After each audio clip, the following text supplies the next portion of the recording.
Lorsque Jésus-Christ est venu, alors qu'il allait se faire baptiser, en ces moments-là, il était encore inaperçu. Les gens ne savaient même pas que c'était Jésus. Les gens ne savaient même pas que c'était lui le Messie. Les gens ne savaient pas. Et le jour de son baptême, le ciel s'est ouvert. Et il y a eu une confirmation de sa personne. Et les gens ont commencé à prêter attention sur sa vie. Mais le bien, c'est que juste après le baptême, la Bible déclare que l'Esprit l'emmena dans le désert. Il le conduisit dans le désert. Pourquoi? Pour des moments d'intimité. Plusieurs veulent influencer le monde. Plusieurs veulent être forts en public, alors qu'ils ne sont pas forts dans le secret avec Dieu. Combien de temps prenons-nous dans la prière avec Dieu? Combien de temps prenons-nous dans la méditation avec Dieu? Nous voulons être stars, mais nous ne sommes pas prêts à fléchir, à tenir pendant de longs moments dans la présence de Dieu. Voilà pourquoi le Saint-Esprit comprenait ces choses. Et le Saint-Esprit se décidait, juste après le baptême, de conduire Jésus dans le désert. Il était en train de dire à Jésus, Jésus, je te veux dans des moments de seul à seul avec moi. Je te veux dans des entretiens de seul à seul avec moi. Et après avoir gêné 40 jours et 40 nuits, la Bible déclare ceci, Jésus-Christ, rempli du Saint-Esprit, revêtu même du Saint-Esprit, rempli de la puissance de Dieu, revêtu de la puissance de Dieu. Et il est maintenant sorti au milieu du public. Et la Bible dit, alors sa renommée s'est répandue. Bien-aimé, pour qu'il y ait une renommée, bien-aimé, pour qu'il y ait une renommée, je tiens en train de dire, en expansion, il faudra qu'au préalable, qu'il y ait aussi un temps de solitude, un temps d'entretien avec Dieu dans le secret. C'est ce que tu feras dans le secret qui déterminera, bien-aimé, la qualité de ce que tu seras dans le public. Autant Jésus-Christ était allé en désert en train de prier. Et après sa renommée s'est répandue. Autant Moïse est allé dans le désert, dans la montagne. La Bible dit qu'alors que Moïse était en train de descendre, son visage rayonnait de gloire. Tu veux que ton ministère rayonne de gloire. Tu veux que tes affaires rayonnent de gloire. Tu veux que tes études rayonnent de gloire. Mais tu n'es pas prêt à consentir des moments de préparation en secret. Tu ne veux pas avoir de temps dans la librairie en secret. Tu ne veux pas avoir de nuit en train de lire, d'étudier. Mais tu t'es présent, tu veux être bachelor, tu veux avoir le bachelor, tu veux avoir ceci, cela. Mais tu n'es pas prêt à consentir certains efforts, certains sacrifices.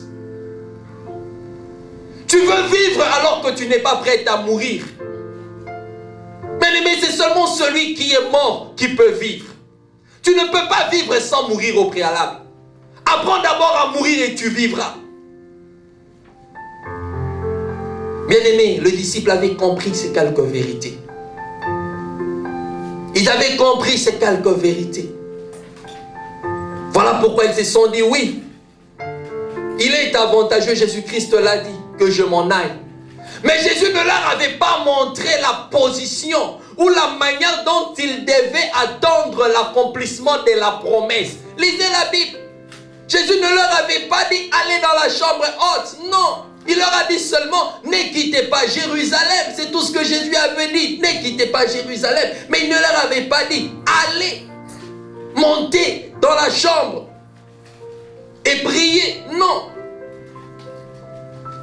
Bien-aimés, mais ils ont compris que pour vivre la manifestation, l'accomplissement des promesses de Dieu, il fallait avoir des moments d'intimité avec le Seigneur. Des moments de seul à seul avec le Seigneur. Je ne t'appelle pas à avoir toute ta vie dans la solitude. Plusieurs aussi aiment vivre dans la solitude. Bien aimé, je dis que la solitude, elle est bien parfois. Quand il s'agit de fois de réfléchir sur certains projets de la vie. Quand il est nécessaire pour parler avec Dieu dans la prière. Mais plusieurs se sont refermés aussi à eux-mêmes, se sont recoquillés. Bien aimé, la Bible dit que 2 valent mieux que 1. Plusieurs ne savent pas percer parce qu'ils se sont retrouvés seuls. Seuls parce qu'ils ont été déçus ou parce qu'ils ont été pierres d'achoppement. Ils ont été rejetés par les autres. Ils se retrouvent dans la solitude. Plus personne ne veut encore leur prêter confiance. Plus personne ne veut encore leur prêter attention. À cause des dégâts commis. Mais Église de Dieu, même si les hommes te rejettent, viens dans la solitude avec Dieu. Viens dans ta solitude avec Jésus. Et ce Dieu-là est capable de retravailler encore ton témoignage et ta crédibilité. Et lorsque tu ressortiras, Église de Dieu, tu ne seras plus la même personne. Lorsque vous voyez l'or à l'état brut, il ne représente rien. Mais il faudra que cet or passe par le feu, un travail dans le secret. Et lorsqu'il apparaîtra, ô Église de Dieu, un or raffiné, sollicité par tout le monde. Nous sommes les premiers à envier certains marbres, certains vases, certains même pots, mais nous ne savons pas qu'il y a d'abord un travail dans le secret que le potier est en train de faire subir. Bien-aimé, l'argile. Ce matin, je voudrais vraiment insister sur le fait d'apprendre à vivre plus dans l'intimité, dans le secret avec Dieu. C'est en vivant dans le secret, dans l'intimité avec Dieu, que le Seigneur arrivera à te présenter aux yeux du monde. Bien-aimé, ce qui est précieux n'a pas toujours été présenté tout d'un coup. Non. C'est seulement les choses qui ne sont pas de foi précieuses qui sont exposées. Dans mon pays, on avait souvent l'habitude de vendre des chikwang. Mais pour présenter la qualité de ta chikwang, qu'est-ce qu'on fait? On essaye d'enlever un peu tout ce qui est, je sais pas, couverture ou revêtement. On est en train de présenter la chikwang, on te dit que non, c'est vraiment clair, c'est vraiment blanc. Et tout le monde vient, tout le monde est en train de toucher, tout le monde est en train de goûter. Mais le comble, c'est que quand il arrive, le moment pour acheter, personne n'achète cette chikwang-là qui est exposée. On cherche toujours une chikwang qui a été cachée. On n'essaie même pas de prendre ceux-là qui sont en haut. Non, on va toujours chercher ce qui est en bas. C'est ça l'avantage de vivre 2 fois dans le secret. C'est très avantageux. Bien-aimé, c'est dans le secret que le Seigneur s'est révélé à Moïse au travers de la buisson ardente. Dans le secret. J'aime bien, Église de Dieu, d'avoir de moments en secret avec le Seigneur. Bien-aimé, c'est en étant dans le secret que ta vraie nature sera révélée. L'Église, je n'aimerais pas dire l'Église, le monde est en train d'attendre actuellement de l'Église la révélation du Fils de Dieu. Lorsque nous lisons Romains le chapitre 8, le verset 19, les Écritures nous disent ceci.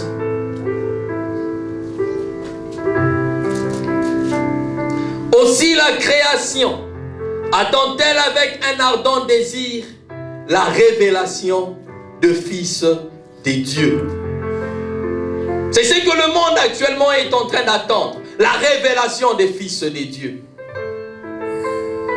Bien-aimé, je mérite que te dire aussi, quand tu essaies de lire avec moi le psaume 82, le verset 6 à 7, c'est un verset en lisant, bien-aimé, a eu à bouleverser, à changer ma façon de voir les choses. La Bible dit ceci dans le psaume 82, 6 à 7. J'avais dit, vous êtes des dieux, vous êtes tous des fils du Très-Haut, mais cependant, vous mourrez comme les humains.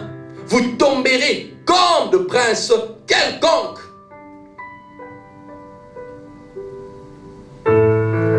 En grandissant, on nous disait seulement que papa et maman sont les dieux de la terre. C'est ce qu'on nous disait en grandissant.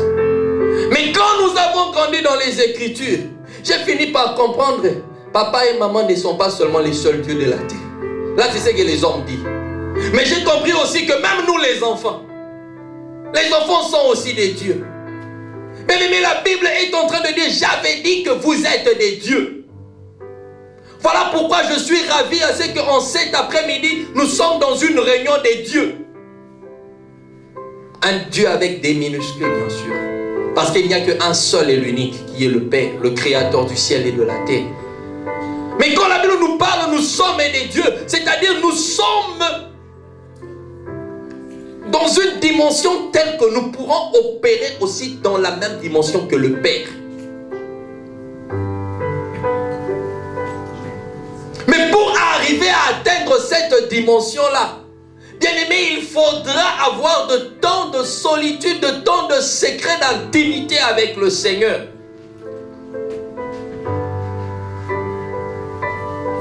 C'est ce que la Bible est en train de nous présenter. Que ces gens n'étaient que des hommes naturels, ordinaires. Mais après avoir pris de temps d'intimité et de secret avec Dieu, la nature des dieux qui était en eux a fini par se révéler. Plusieurs d'entre nous ne pensent qu'ils sont que des simples hommes. J'aimerais te dire, papa, maman, enfant, tu n'es pas un simple homme. Tu n'es pas un simple homme pour pouvoir perdre ta valeur n'importe comment. Tu n'es pas un simple homme pour te laisser faire n'importe comment. Tu vaux plus qu'un homme. Tu vaux plus qu'un ange. La Bible dit que tu es un Dieu. Et c'est ce que le monde actuellement est en train d'attendre, la révélation de Fils de Dieu, c'est-à-dire la vraie nature qui est cachée en toi. Le monde est en train d'attendre que cette nature puisse exploser. Et c'est lorsque ta vraie nature va exploser que le monde qui sont autour de toi chercheront à t'approcher, à accourir vers toi. Aujourd'hui, je dis que c'est toi qui le cherches. Mais lorsque ta vraie nature se révélera, la nature de la révélation de Fils de Dieu, alors les hommes accouriront vers toi. Voilà pourquoi Jésus-Christ, je disais, dans le baptême, il était encore inaperçu. Mais après le désert, après le temps dans la prière, sa renommée s'est accrue et on a commencé à le chercher. Il a commencé à emporter de foule et de foule. Et non pas pour sa propre gloire, mais pour la gloire du Père. Tout ça pourquoi? Parce que la nature qui était en lui avait fini par se démontrer, se révéler. Tu n'es pas ce que tu es. Il y a un héros qui est endormi en toi. Église de Dieu, nous ne sommes pas ce que nous sommes apparemment. Il y a des grands héros qui se cachent et qui s'endorment en nous. C'est le temps de réveiller les héros qui sont en nous. Et cet héros-là aura la forme, l'image des dieux. Et c'est ce que le monde actuellement est en train d'attendre. C'est ce que tes amis attendent. C'est ce que nos compagnies attendent. Que réellement la vraie nature de Dieu puisse se réveiller. Malheureusement, l'église de Dieu qui a été appelée à manifester la nature de Dieu, l'église est en train de vivre en esclave. Comme il est écrit dans Ecclésiaste 10:7. J'ai vu des esclaves sur des chevaux et des princes marcher à pied. Des esclaves ont pris la place de princes et les princes ont pris la place des esclaves. Confusion totale. Parce que l'Église a perdu sa vraie nature. L'Église a perdu exactement son identité. Confondue avec